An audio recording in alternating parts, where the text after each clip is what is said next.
Varicose veins కి సరైన చికిత్స కోసం సంప్రదించండి ఎవిస్ హాస్పిటల్.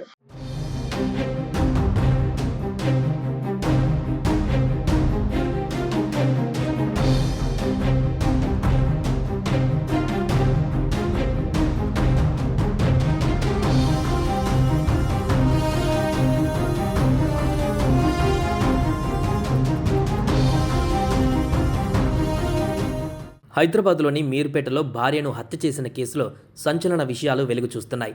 నిందితుడు గురుమూర్తి మరో మహిళతో కలిసి ఉండేందుకే తన భార్యను హత్య చేసినట్లుగా పోలీసుల విచారణలో వెల్లడైంది. ఓ వెబ్ సిరీస్ ఇన్స్పిరేషన్తో తన భార్యను ముక్కలు ముక్కలు చేసి నానబెట్టి ఉడకబెట్టి అతి కిరాతకంగా హతమార్చినట్టుగా తెలుస్తోంది.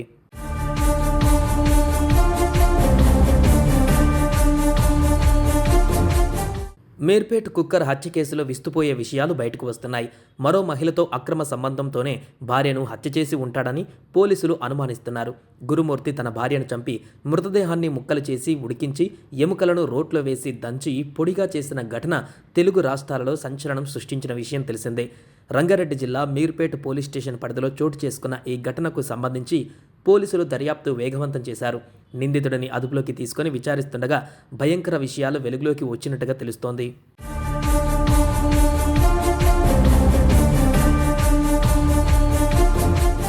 దర్యాప్తులో భాగంగా నిందితుడు గురుమూర్తి సెల్ ఫోన్ స్వాధీనం చేసుకుని పోలీసులు పరిశీలించారు.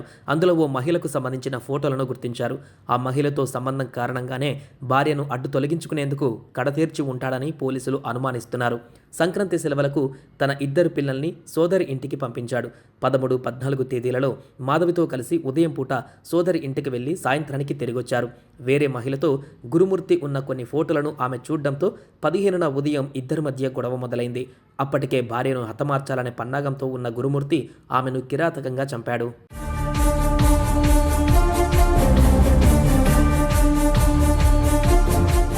ఊపిరిపోయిందని నిర్ధారించుకున్నాక 6 నెలల క్రితం ఓటీటీలో చూసిన ఒక వెబ్ సిరీస్లో ఉన్నట్లుగానే మృతదేహాన్ని బాత్రూంలోకి తీసుకువెళ్లి ముక్కలు ముక్కలుగా నరికాడు.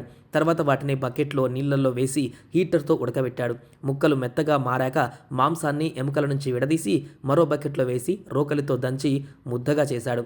ఎముకలు మాంసం ముద్దలను సంచుల్లో నింపి సమీపంలోని చెరువుల్లో వేశాడు.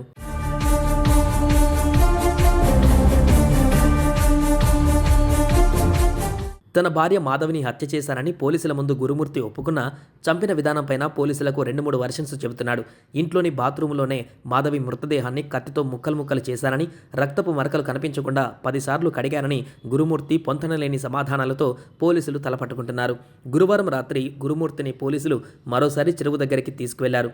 అయితే మాధవి ఆనవాళ్లు చెరువులో లభ్యం కాలేదు. దీంతో ఈ కేసుకు సంబంధించి పోలీసులు ఇప్పటివరకు అధికారికంగా ఎలాంటి ప్రకటన విడుదల చేయలేదు.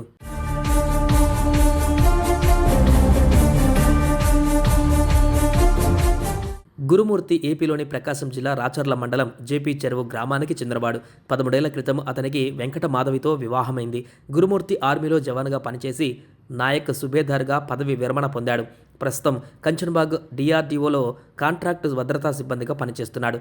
కొన్నాళ్లుగా అతను మరో మహిళతో వివాహేతర సంబంధాన్ని కొనసాగిస్తున్నాడు. విషయం భార్యకు తెలియడంతో ఇంట్లో గొడవలు జరిగాయి.